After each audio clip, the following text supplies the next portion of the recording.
Olá, alunos. Bom dia a todos. Vamos falar hoje um pouquinho sobre a produção de alimentos, né, e o meio ambiente. Essa é a nossa temática da nossa aula de hoje, tá certo? Então, a ideia é que a gente possa falar um pouquinho sobre o quanto o impacto, né, quanto a gente pode observar de impacto no meio ambiente quando se fala da produção de alimentos, tá? E o que isso também pode, de alguma forma, acarretar na saúde coletiva, né? Então, essa é a nossa temática de hoje, essa é a nossa conversa de hoje, tá certo? Então, vamos lá. Vamos falar um pouquinho. Então, quando a gente fala da cadeia produtora de alimentos, a gente tem que lembrar que essa cadeia acontece em vários níveis, né? E em vários locais, né? Então, começa lá no meio ambiente, né? Dentro de um local onde vai ser necessário que você faça a derrubada, né? Da vegetação natural, né? Original, para que você possa fazer, então, ali a implementação de formas de produção de alimentos, tá certo? Seja ela através da produção vegetal, onde você vai ter que fazer o plantio dessa área para depois fazer a colheita, seja para a produção de proteína animal, onde você vai fazer toda uma estrutura para que você possa fazer o manejo animal, tá certo? Então, tanto em um quanto no outro, é necessário que a gente possa fazer, então, a derrubada de áreas naturais, né?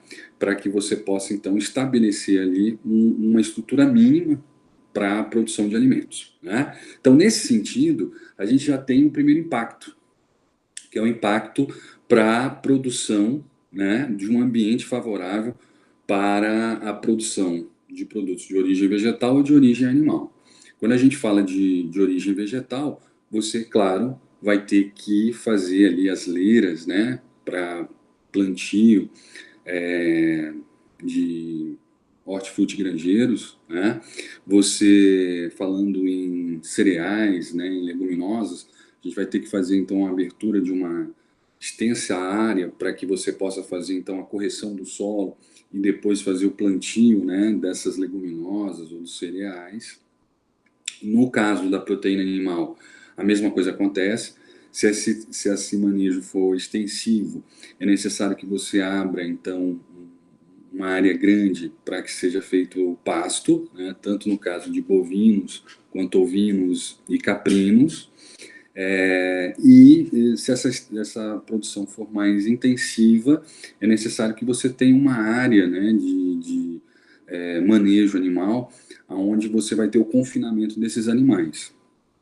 Dentro dessa perspectiva, além da derrubada, né, da mata nativa, você também tem ali a composição de matéria orgânica, né, que são os dejetos animais. Também na perspectiva da produção vegetal, você vai ter ali também a decomposição de defensivos agrícolas, né?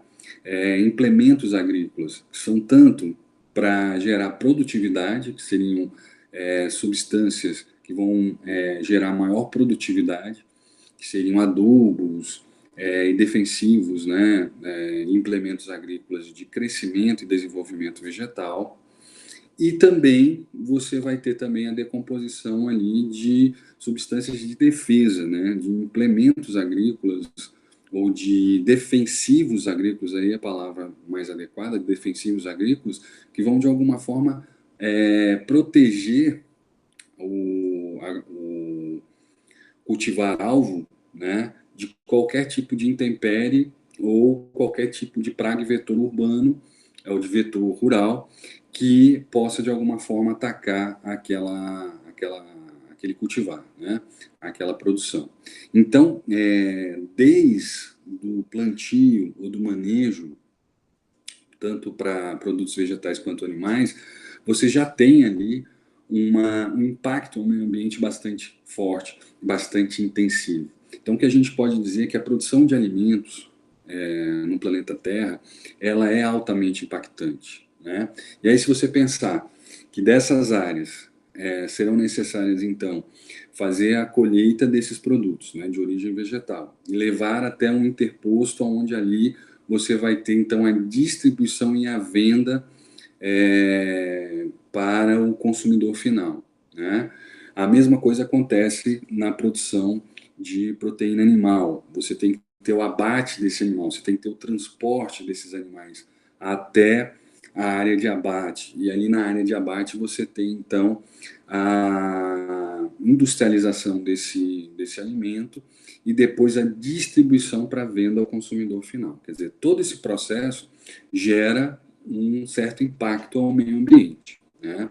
Então, por isso a gente sempre diz que esse impacto não é só na questão de você devastar uma floresta para que você possa, então, abrir campos de produção, mas é também no dia a dia, onde você tem resíduos veterinários que são depositados no solo, você tem matéria orgânica, né, que é produzida todos os dias pelos animais, o rejeito, resíduo animal, produzido todos os dias e são infiltrados ali no solo, né? Você tem todo o processo de produção, né, industrializada no frigorífico, na indústria de alimentos, onde você vai ter os seus rejeitos, os seus efluentes, que também são lançados em rios, corpos hídricos ou até mesmo no solo, né?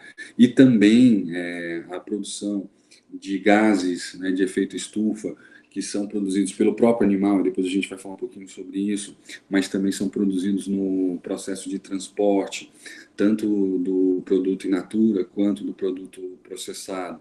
Então, quer dizer, produzir alimentos para consumo humano, ou, enfim, para consumo final, é sim uma atividade extremamente impactante ao meio ambiente.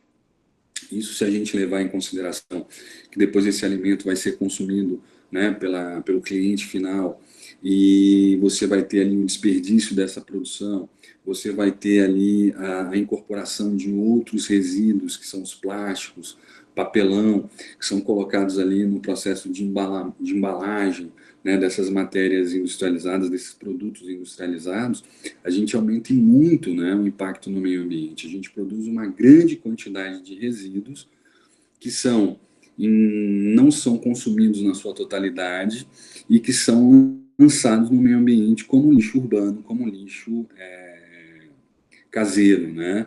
Como a gente já viu em algumas aulas dessa disciplina. Então, quer dizer, se a gente pegar desde a ponta da produção de alimentos até o final desse processo, nós vamos ver que ele é extremamente impactante.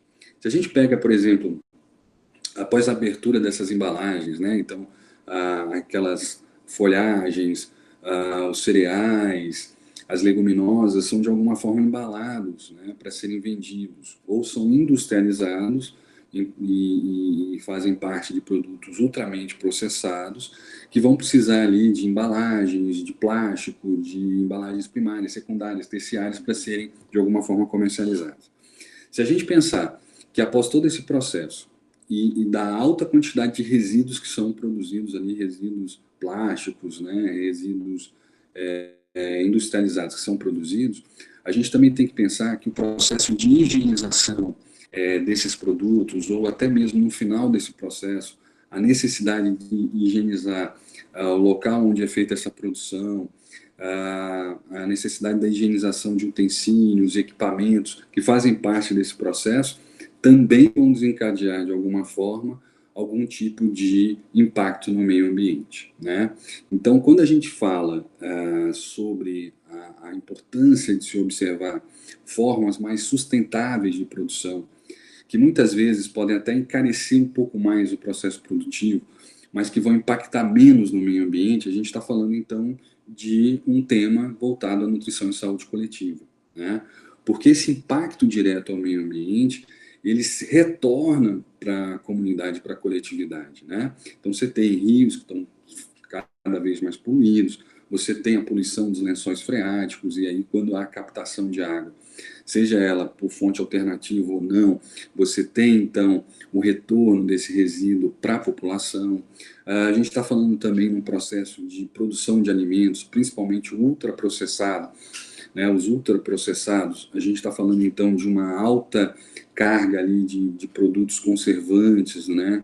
E de produtos saborizantes, que vão de alguma forma retornar um impacto negativo para a coletividade que consome esse tipo de produto, né?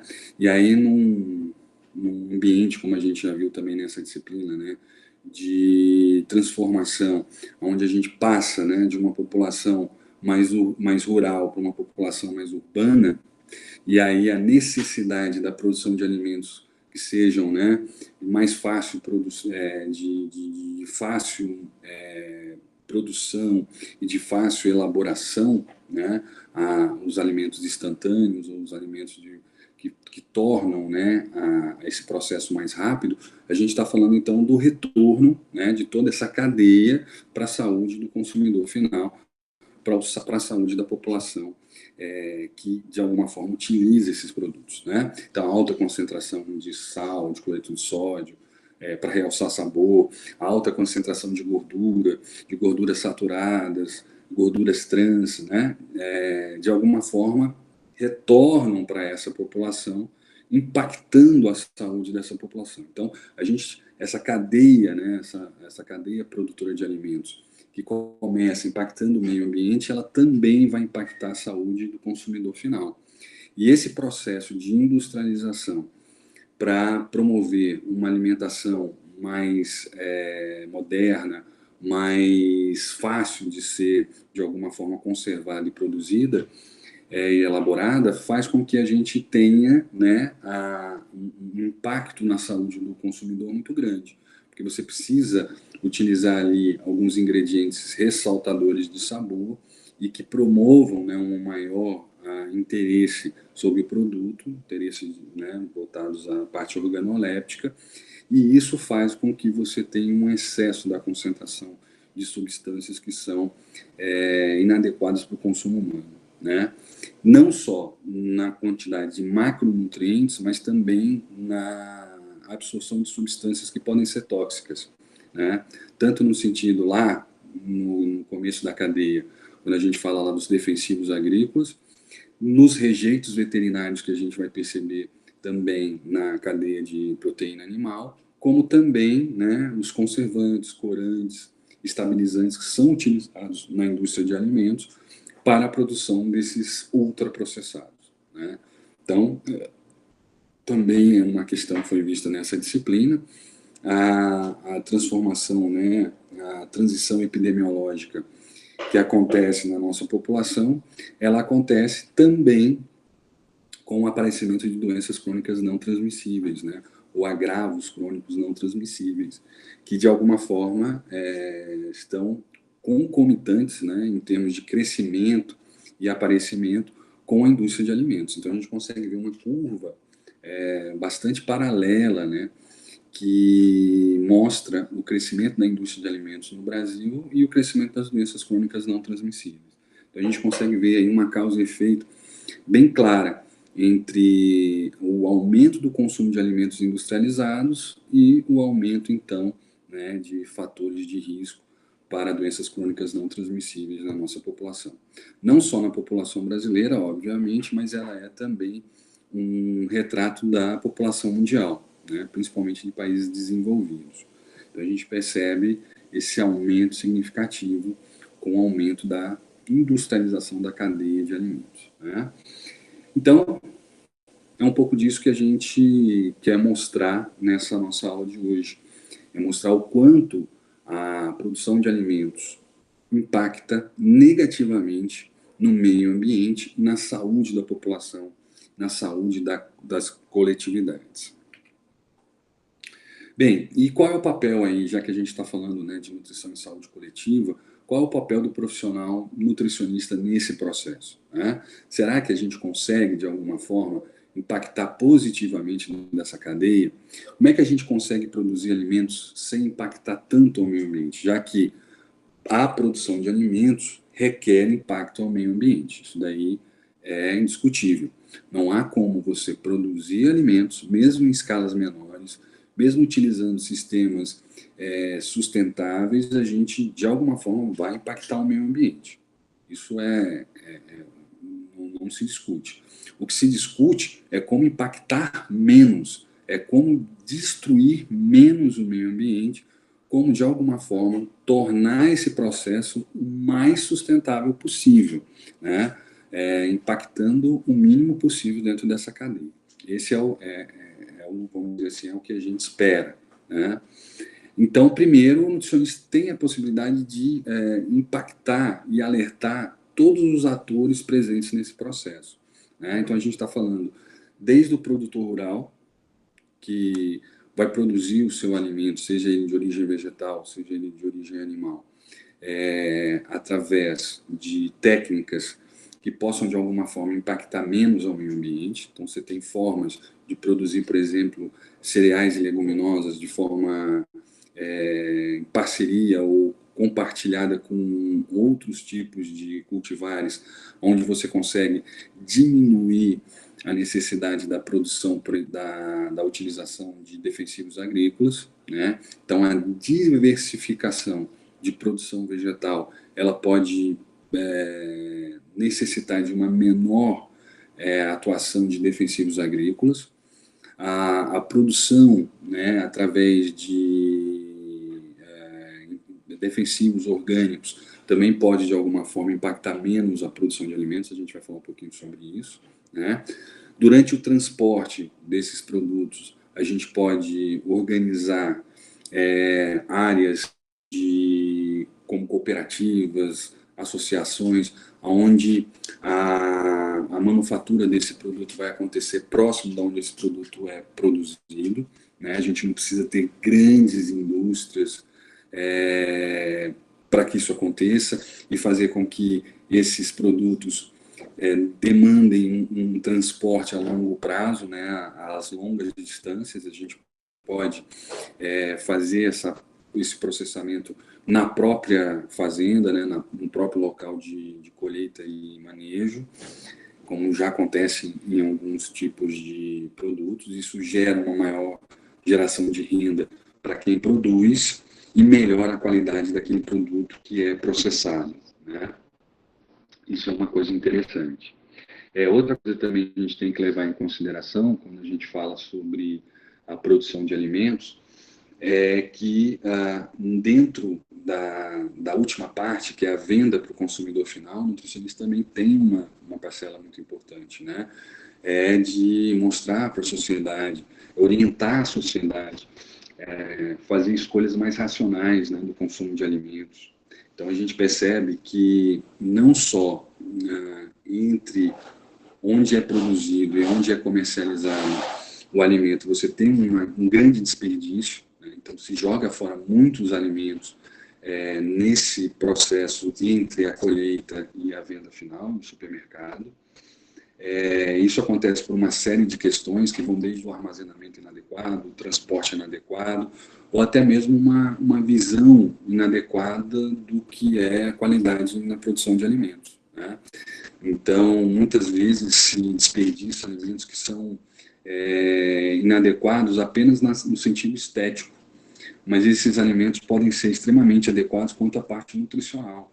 Então, essa escolha pela beleza, né, pelo brilho, pelo tamanho, muitas vezes favorece o descarte de grande parte daquilo que se produz. Então, a gente sabe que hoje, em torno de 30% do que é produzido é jogado fora, seja no processo anterior ao consumo ou seja no processo posterior ao consumo, né? Então, no processo anterior são toda essa, vamos dizer assim, logística que acontece.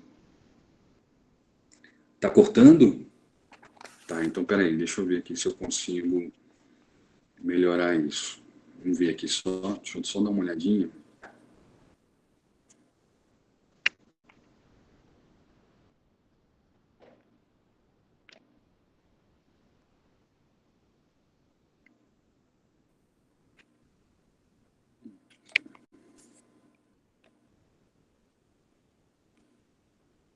Ok. Ok, voltei. Vamos ver se ele melhora, tá? Vou falar aqui talvez um pouco mais próximo para ver se é uma melhor. Obrigado, Maria, obrigado. Então, olha só. Então, tá bom, beleza. Então, olha só, você tem um desperdício muito grande que acontece entre o local de produção e o local de venda, né? Isso acontece por armazenamento inadequado, como eu já falei, pelo transporte, né, e a logística de transporte inadequada. Isso acontece também por uma questão estética, como a gente estava conversando, né? Essa questão estética, ela está muito relacionada também com o consumo irracional dos alimentos, né? O que seria o consumo irracional dos alimentos? A gente acaba identificando como qualidade questões de aparência, né? Então, aquele produto que é maior tem maior qualidade, aquele produto que é mais brilhoso, ele vai ter maior qualidade, aquele produto que apresenta uma coloração mais intensa tem melhor qualidade. Isso não é verdade, né? Então, nesse processo de escolha para venda, você acaba desperdiçando uma quantidade bastante significativa de alimentos que são jogados fora e que se despreza todo o esforço de produção que foi feito, né? Seja de origem vegetal como de origem animal, sendo os produtos de origem vegetal. Está falhando muito o meu áudio? Deixa eu ver aqui se eu consigo melhorar isso. Vamos ver se eu consigo melhorar. Professor, não sei se é só para mim, mas o seu áudio está falhando muito, não dá nem para entender o que você fala. Nossa, deixa eu ver aqui. Eu vou botar aqui um alto-falante, um microfone mais próximo, para ver se melhora, tá? Aí você me dá o retorno, tá bom? Vamos ver. Melhorou? Tá conseguindo me ouvir direitinho? Melhorou? Coloquei agora aqui um... Não dá para entender o que eu estou falando, nem agora com esse microfone aqui próximo. Nada. Agora melhorou um pouco, mas continua falhando muito, muito, muito. Melhorou? Eu só não estou Agora conseguindo melhorou. ouvir vocês. Melhorou, né? Melhorou. Agora melhorou. Então vamos lá, vamos começar daqui então. Então só fazendo um pequeno... Sim, então bacana. Então vamos lá. Então fazendo um pequeno resgate daquilo que a gente estava falando, né, para a gente conseguir aí fazer um melhoramento daquilo que a gente falou, a gente tem que levar em consideração que a produção de alimentos impacta bastante no meio ambiente.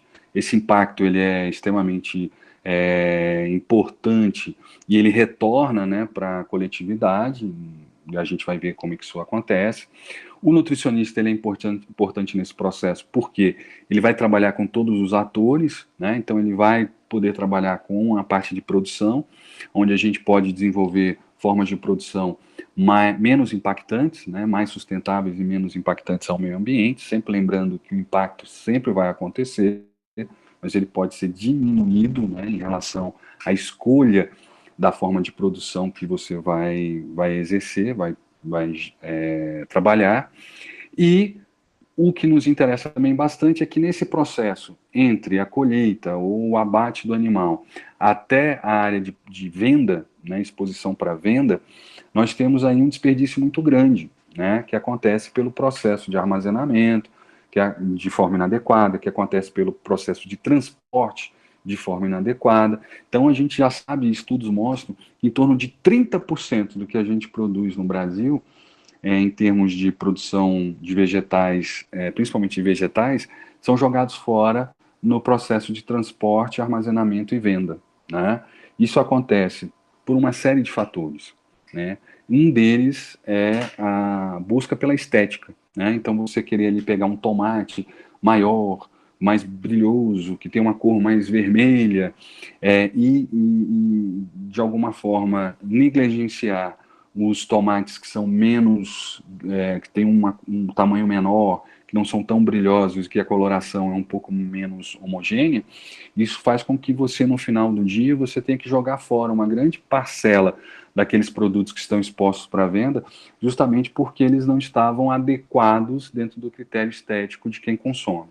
Então, isso é uma luta que os nutricionistas a cada dia têm levantado mais essa bandeira e têm tido uma maior atenção, né? Um produto que não, esteticamente, talvez não tenha uma boa apresentação, isso não quer dizer que ele não seja um produto próprio para consumo. né, que ele não seja um produto adequado para o seu consumo. Muito pelo contrário, ele é sim um produto adequado para o consumo e muitas vezes até com uma carga de microelementos e até de macroelementos muito maiores do que aquele que tem uma apresentação mais vistosa, né? Então esse é um papel do profissional nutricionista. É a gente diminuir o desperdício de alimentos. Que se a gente consegue diminuir esse desperdício, que hoje é de 30%, a gente não precisa colocar mais 30% de novas áreas de plantio, a gente não precisa estender na floresta ou, enfim, nas áreas preservadas, a gente não precisa estender mais 30%. A gente conseguiria ganhar 30% de produtividade ou algo parecido com isso nesse processo de armazenamento, distribuição e venda de produtos. Então, o profissional nutricionista tem, sim, uma parcela importante. Outra coisa também é o desperdício que se tem no pós-consumo, né? Então, a pessoa consome o alimento e joga fora ali um resto de comida, né?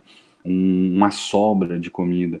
Esse resto e essa sobra fazem toda a diferença, porque aquilo foi produzido, passou por todo o processo de manejo, foi para a indústria, ou, enfim, foi feito o processo de manufatura, foi vendido, foi produzido, foi colocado no prato da pessoa e aquilo que não é consumido é jogado fora e isso impacta também no meio ambiente. Porque se a gente conseguisse diminuir isso, e a gente tem alguns estudos que mostram em torno de 10 a 15% se joga fora daquilo que se consome, né, no pós-consumo, a gente está falando aí que em torno de quase 40% do que a gente produz a gente joga fora, né?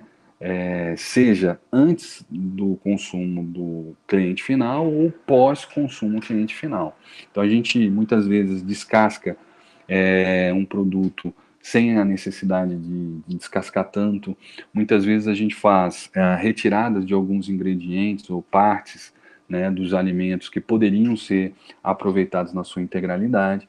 E tudo isso pode, se feito de forma racional, se feito de uma forma mais adequada, levando em consideração uma maior sustentabilidade, um menor impacto ao meio ambiente, a gente pode estar diminuindo, né, essa pressão por novas áreas de produção, né, essa pressão por invadir áreas preservadas para que a gente possa ter mais áreas de produção de alimentos.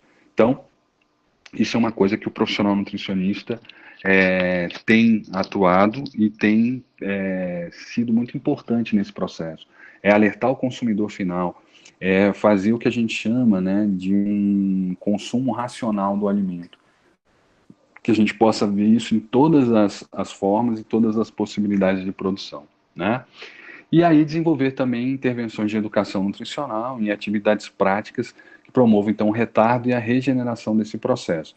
É um pouco disso tudo que a gente também está falando, né? Então, trabalhar com o consumo racional do alimento, né?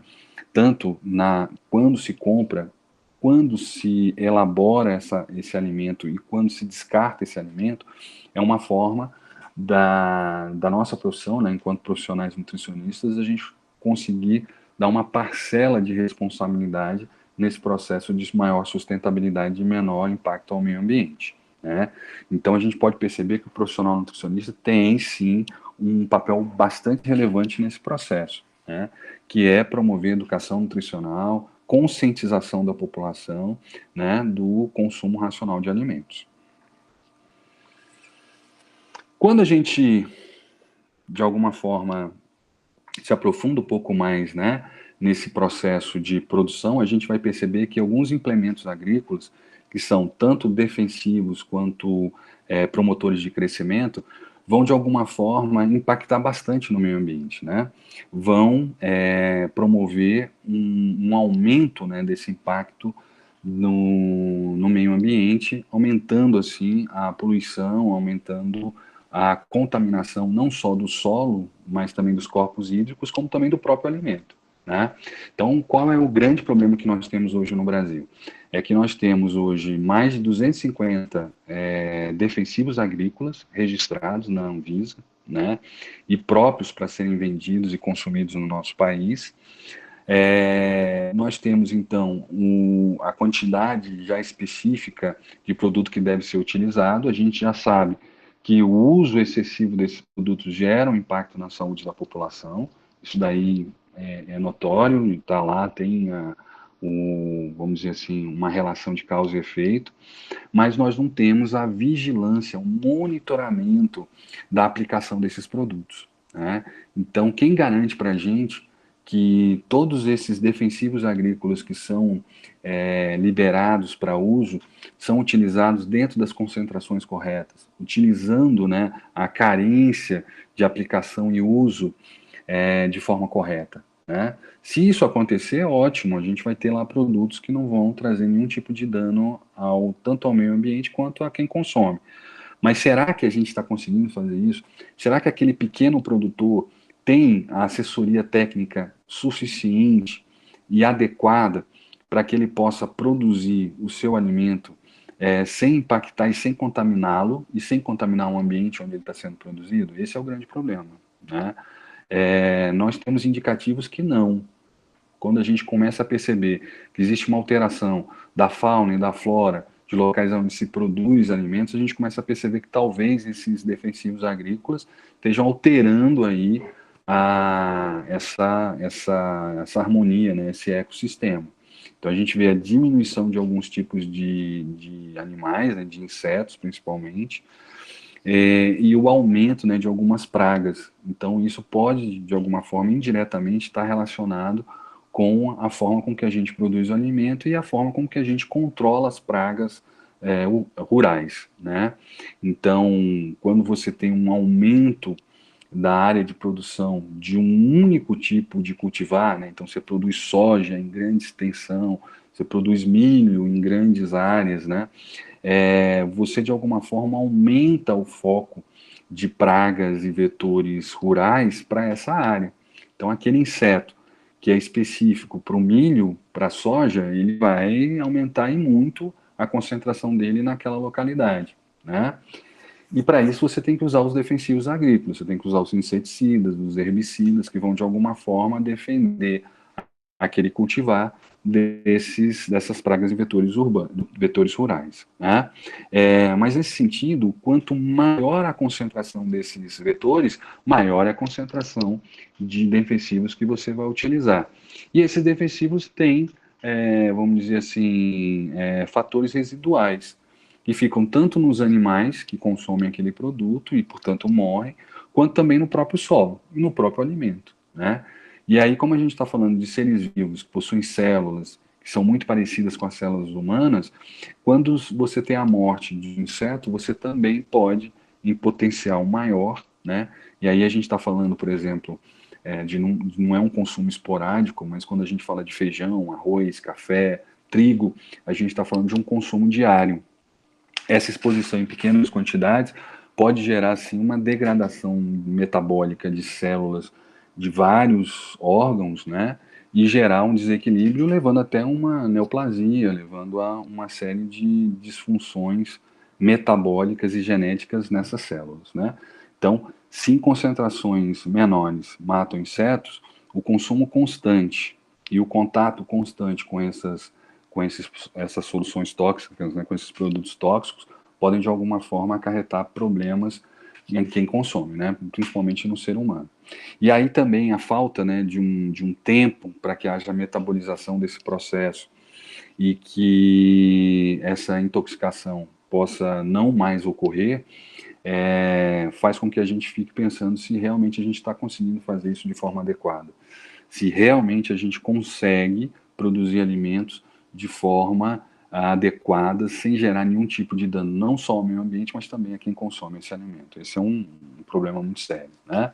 Então, por exemplo, em termos de defensivos agrícolas, né, agrotóxicos, você tem vários tipos. Você tem os inseticidas, fungicidas, herbicidas, acaricidas, pneumaticidas, molusquicidas, raticidas, bactericidas, quer dizer, são muitas vezes um só cultivar, né, o arroz, o café, o milho, são aplicados em inúmeros produtos, né, defensivos agrícolas, justamente para privilegiar essa cultura e fazer com que essa cultura tenha ali uma hegemonia em termos de alimentação, de exposição solar, e tudo isso faz com que haja o crescimento natural do cultivar, né?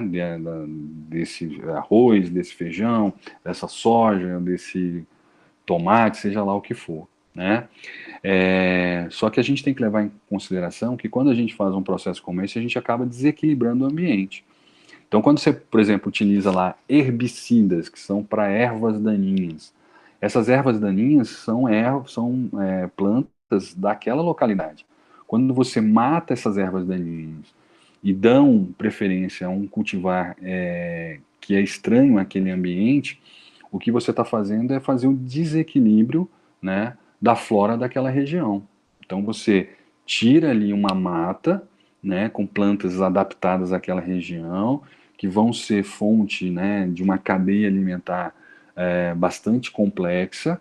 Você tira aquela mata, aquela cobertura vegetal, e aí você coloca ali um plantio de larga escala comercial de produtos que são normalmente europeus, né? Alguns são americanos, mas alguns de origem europeia. E aí você coloca, então você vai precisar de uma demanda muito maior de água, você vai ter que precisar corrigir aquele solo, porque aquele solo não foi feito ou não é apropriado para aquele tipo de cultivar. Então você faz um desequilíbrio, né, no bioma, naquele ecossistema, de tal forma que você acaba fazendo uma alteração em toda a cadeia alimentar, né? Que vai lá desde o mosquitinho até a onça, né? Você tem todo um desequilíbrio desse processo. E a perda de uma parte dessa cadeia faz com que você tenha todo o comprometimento para cima, né? Para toda a cadeia. Então, isso a gente tem que levar em consideração, né? Nós temos produtos que são altamente produzidos, né, que são altamente estimulados a sua produção no Brasil, que não são próprios para o solo brasileiro, né? Você tem a beterraba, a cenoura, e outros tantos que precisam de correção do solo, que precisam de uma maior carga hídrica, né, uma maior quantidade de recursos hídricos para que eles possam se desenvolver e possam chegar na nossa casa, né?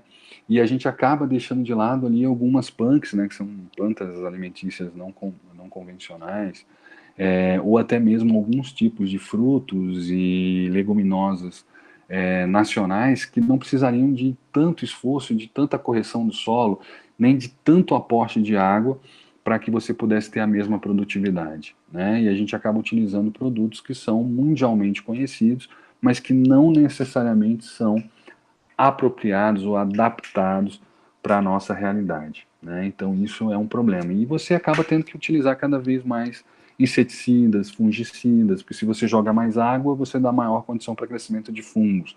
Você tem que usar fungicidas. Se você faz a correção do solo e nutre esse solo, você tem maior crescimento de ervas, de plantas que são chamadas de ervas daninhas, mas são plantas daquele bioma, né? São plantas naturais daquele bioma. E aí você tem que usar mais herbicidas.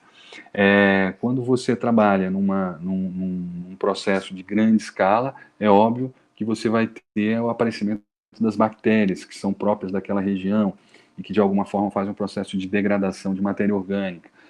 Então você usa bactericidas, você mata a alma do solo, a vida do solo, que são essas bactérias degradadoras. E aí você tem que desequilibrar todo esse processo. Então, tudo isso tem que ser levado em consideração, né? E tudo isso reflete na saúde do consumidor final.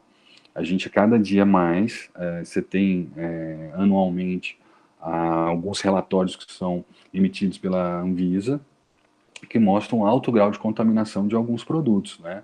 Sempre os mesmos: tomate, pimentão, você tem a pimenta, você tem o abacaxi, você tem vários produtos, né, que na produção em larga escala precisam, né, desses defensivos agrícolas, precisam, né, desse processo de proteção, né? E hoje em dia, pela alta tecnologia, esses defensivos agrícolas hoje são um pouco dispersados de forma individualizada, né? Hoje, dentro do próprio adubo, dentro do próprio processo de correção do solo, dos implementos agrícolas, você tem a aplicação dos agrotóxicos, né? Então a planta, ela acaba absorvendo isso pelo seu metabolismo e não por a aplicação, né?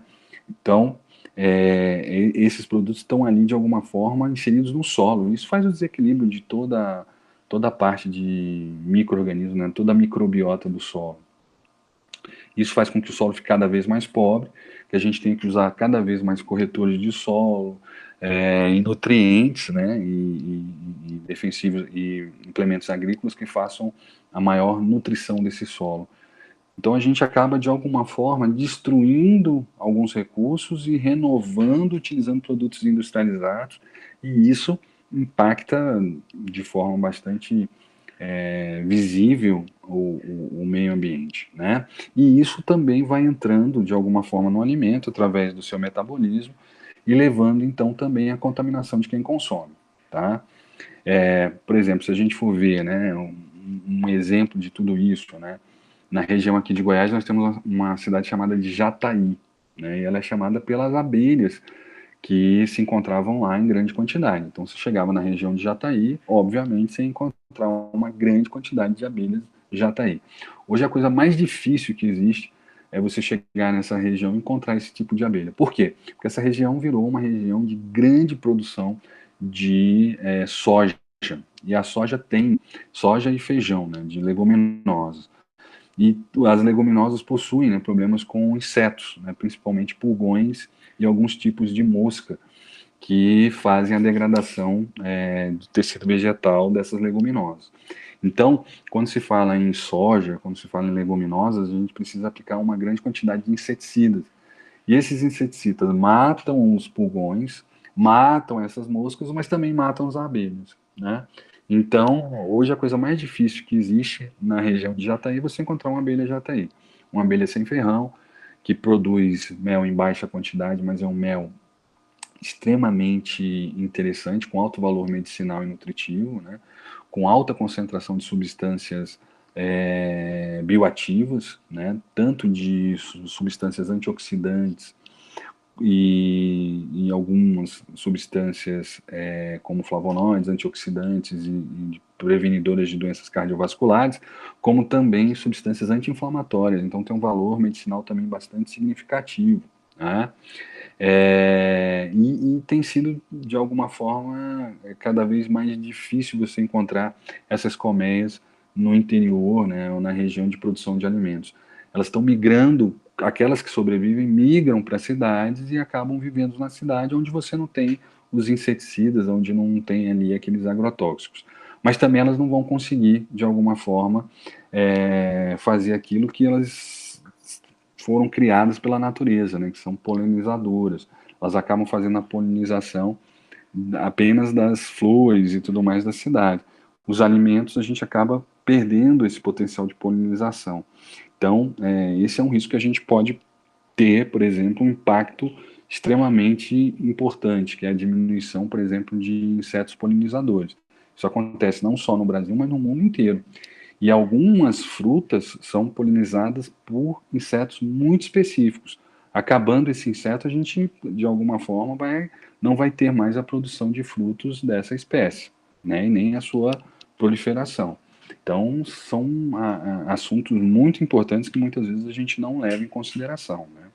Adubos e fertilizantes, que são produtos, né, implementos agrícolas para correção de solo, para aumento do caráter nutritivo do solo, são utilizados porque a gente acaba matando as bactérias que têm essa responsabilidade. A gente acaba corrigindo o solo e alterando a composição, a microbiota do solo. E isso faz com que esse solo fique cada vez mais estéril, né? A gente tira também a cobertura natural, e aí você tem a lixiviação por água, por vento, né, que seria a retirada de nutrientes por água, pela chuva e pelo vento. Tudo isso vai fazendo com que aquele solo fique mais pobre. Um solo mais pobre precisa de correção. Então a gente acaba utilizando ali adubos e fertilizantes, podem ser orgânicos ou químicos, para aumentar o valor nutritivo desse solo. E você acaba diminuindo, né, o que a gente falou, né, que é a vida daquele solo, né? Então, insetos, nematóides, bactérias que estão ali presentes vão, de alguma forma, diminuir a sua quantidade ou até levar esses indivíduos à extinção, justamente porque a gente está mudando a composição daquele solo que era específico para aquele tipo de indivíduo, né? Temos fertilizantes, nós temos 4 tipos, né? Os minerais químicos, orgânicos e verdes, a gente vai falar um pouquinho sobre eles. No caso dos minerais, né, que são extraídos de rocha, né, e possuem uma alta concentração de metais pesados, como é o caso do zinco, cobre, magnésio, né, podem contaminar a pastagem, água e leite. Então, toda vez que você faz a correção do solo, a gente tem que pensar que esse solo ele é dinâmico. Então, essas substâncias podem filtrar nesse solo, cair em lençóis freáticos, chegar na água que a gente consome na nossa casa. Você tem aí já estudos que mostram, né, que quando você faz a correção de pastagens, utilizando esses fertilizantes minerais que são mais baratos, são os fertilizantes mais baratos que existem. Você faz então com que a vaca que consome aquele pasto, né, que consome aquela grama, que consome aquele capim, você tenha a decomposição, né, e o aparecimento desses minerais em alta concentração no leite, né? E alguns desses minerais, como a gente falou, são metais pesados. E aí, quando consumidos pelo ser humano, vão ficar de alguma forma ali reservados e vão gerar resquício e contaminação residual. E são altamente degradadores de células, né? Por serem metais pesados, conseguem de alguma forma degradar células, matar células, ou até mesmo fazer alteração genética, né, do seu genoma no seu núcleo, gerando a possibilidade de neoplasias. A gente não consegue fazer essa correlação, né? Mas é possível. Outros são os fertilizantes químicos, né, à base de nitrogênio, nitrato, que são substâncias que vão ser geradoras de amônia, que são extremamente importantes no processo de crescimento de vegetais. Mas para nós, seres humanos, uma alta concentração de substâncias à base de amônia, ou nitrato e nitrito, são altamente cancerígenos, né? Então, a água que entra em contato com esse solo, que leva esses nutrientes, né, essas substâncias para corpos hídricos, o próprio consumo, né, desses frutos com alta concentração dessas substâncias podem gerar, a longo, médio prazo, algum tipo de alteração metabólica das células, né? Seja a morte ou até mesmo a sua disfunção, e gerar neoplasias e tudo mais. A gente não consegue fazer essa correlação tão direta, porque a gente acaba consumindo durante o dia muitos alimentos. Nem todos têm essa mesma característica. Então, como é que a gente consegue fazer essa correlação? É muito difícil, mas a gente observa que em algumas populações que têm um consumo elevado de algumas substâncias como nitrito e nitrato, vão apresentar maior concentração de câncer de fígado, trato gastrointestinal, né? Colo, reto e toda a parte de trato alto quanto trato final, né? Fertilizantes orgânicos, então a gente pode utilizar resíduos animais, né, dejetos animais como fertilizantes para aumentar a quantidade de nutrientes no solo. Isso é uma coisa que se faz bastante, mas deve-se respeitar todo o processo de decomposição. As bactérias vão pegar esses resíduos, né, esses rejeitos orgânicos, e vão degradar isso em nutrientes, né? Se a gente não respeitar esse processo que chama decomposição, né, de matéria orgânica, esses resíduos são altamente contaminados por patógenos, né? Então, toda vez que uma galinha defeca, né, urina, um boi, um suíno, e por aí vai, o que você tem é uma alta concentração ali de bactérias e micro-organismos e patógenos também, por que não? Então, se a gente não consegue fazer esse processo de decomposição da forma correta, aonde as bactérias vão degradar essa matéria orgânica em substâncias que são favoráveis para a absorção dos vegetais, o que a gente está fazendo é contaminando esses cultivares de consumo de patógenos que foram de alguma forma eliminados por animais, né? Então a gente tem que ter esse cuidado. Os fertilizantes verdes, que utilizar, né, outras ervas, que são chamadas de ervas daninhas, para que elas cresçam junto e depois elas sejam retiradas e elas sejam, então, decompostas no solo e gerem os fatores nutricionais, elas também são muito interessantes, mas elas aumentam muito o número de bactérias, né? Então, elas favorecem um crescimento desenfreado e descontrolado da microbiota do solo. Isso também é ruim, né, porque essas bactérias também são bactérias patogênicas. A gente está falando aí de Clostridium, a gente está falando de uma série de bactérias que têm uma característica de degradação de matéria orgânica para a produção, né, de nutrientes vegetais, mas também a gente está falando aí de algumas bactérias que são patogênicas, que podem de alguma forma gerar, né, a contaminação biológica desses produtos. E também o próprio manejo animal gera impacto, né? Então toda vez que a gente fala do manejo de bovinos, a gente tem que lembrar que grande parte da emissão de metano é feita pelos bovinos, né? Ou pelos flatos e arrotos que são lançados por esses animais. A grande quantidade da emissão de óxido nitroso, que é também um gás de efeito estufa, é produzido pelo processo de digestão desses animais, né, pela produção de gases no seu processo de digestão. A gente tem que lembrar que hoje o Brasil tem mais de 200 milhões de cabeças de gado, então a gente tem quase que uma cabeça de gado para cada habitante do Brasil, né? E isso faz com que a gente tenha aí um impacto muito grande no meio ambiente. Será que a gente precisa consumir tanta carne de origem animal como a gente consome hoje? Será que a gente, enquanto nutricionista, a gente não pode observar isso e diminuir esse consumo sem gerar nenhum tipo de impacto à saúde do consumidor, né, à saúde da nossa população? Acho que sim.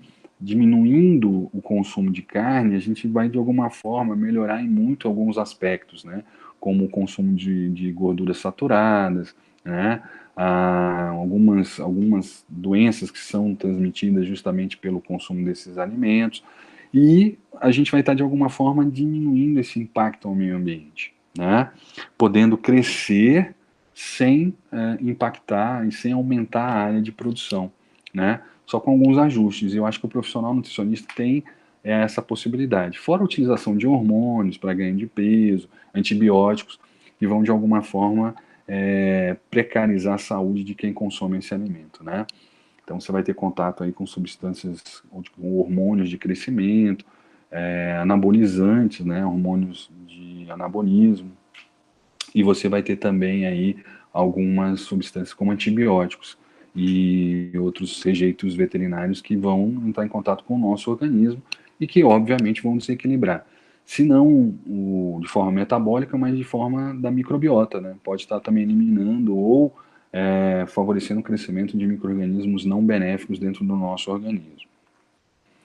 Os suínos, né, que tem uma relação peso e produção de resíduos muito maior do que os bovinos, né, e qualquer outro tipo de manejo animal. Então, um suíno produz muito mais dejetos em termos de quilo e produção de dejetos que qualquer outro tipo de animal.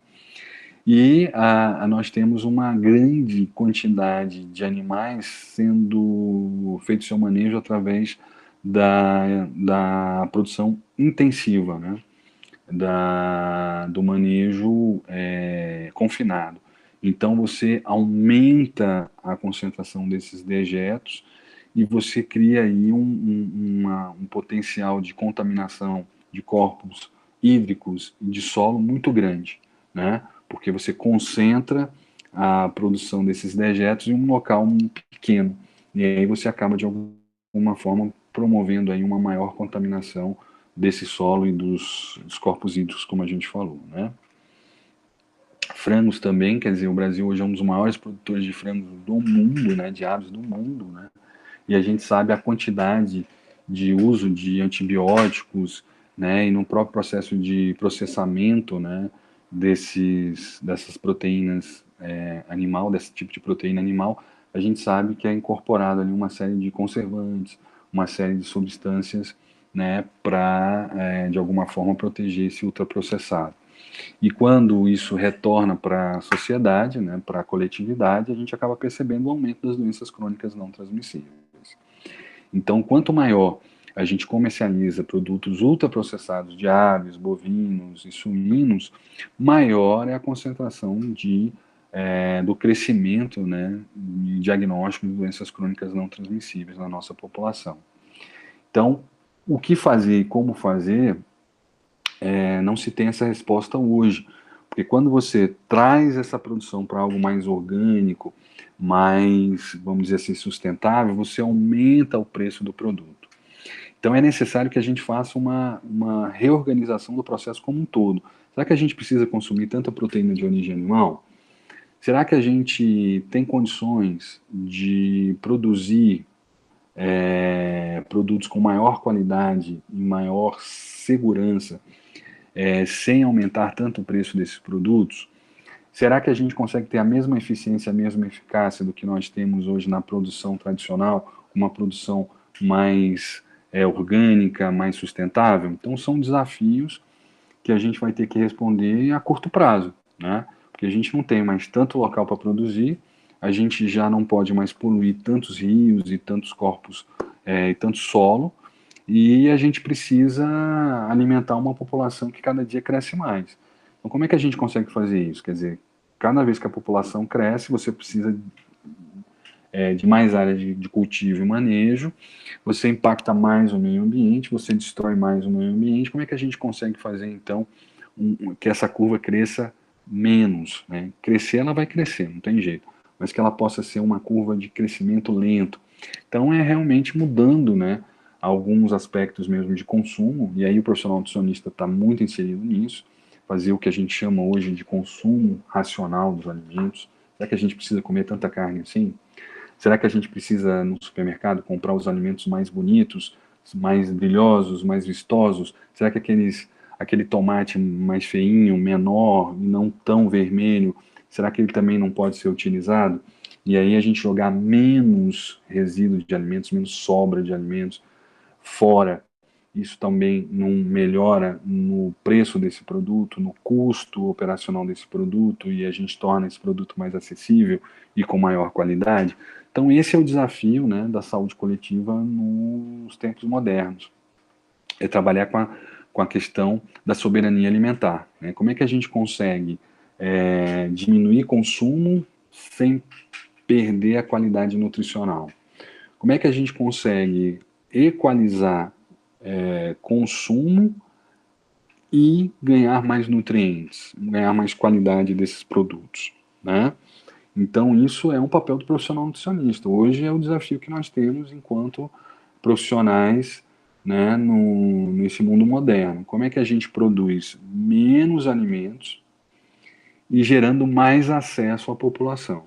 Como é que a gente regra uma alimentação diminuindo as fontes proteicas, né, e fontes de alimentos sem alterar, né, o estado nutricional dessa população? Isso é possível. Isso é possível se a gente diminuir os desperdícios. Isso é possível se a gente diminuir exageros, né, se a gente racionalizar o consumo do alimento e não como a gente faz hoje, né, que é um uso irracional dos alimentos. A quantidade de alimento que a gente joga fora, a quantidade de variações que se fazem, que geram um impacto ao meio ambiente, mas que não vão gerar alteração nenhuma no metabolismo desses indivíduos ou no estado nutricional desses indivíduos, é um absurdo, né? Então esse é o desafio realmente da saúde coletiva, né, ou da nutrição e saúde coletiva na nossa realidade, né, na nossa vida atual. É como produzir alimentos de forma mais sustentável e como promover um consumo mais racional desse alimento na nossa população, né? Esse é o nosso grande desafio, moçada. Tranquilo?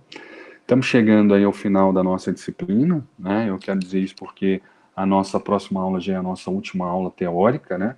Depois a gente vai ter a nossa prova, se eu não me engano é a nossa prova, e aí já o final da nossa disciplina, né? Eu tenho percebido que todo mundo tem participado, né? Algumas pessoas têm participado do fórum, outras não. O professor vai abrir esses fóruns ao final da disciplina, só que aí a pontuação é menor. Quem participou no primeiro momento tem uma pontuação maior, quem participou depois tem uma pontuação menor. Mas sempre lembrando que, se eu não me engano, 25% da nossa disciplina, a nota é dada pelo fórum, então é importante participar do fórum. Hoje mesmo eu já estou abrindo um novo fórum para vocês. Acabou um fórum 2 hoje, e o professor já está abrindo o Fórum 3, que vai acabar lá no final desse mês, tá certo? Então participem. Prova e avaliações vocês têm, na grande maioria, todo mundo tem participado, mas se houver a necessidade, né, de perder alguma prova, tem a prova de reposição que vai ser dada no nosso último dia de aula, lá em dezembro, tá certo? No mais, agradecer vocês aí pela atenção. Eu vou aqui parar de gravar a nossa aula e aí já disponibilizar para vocês num segundo momento.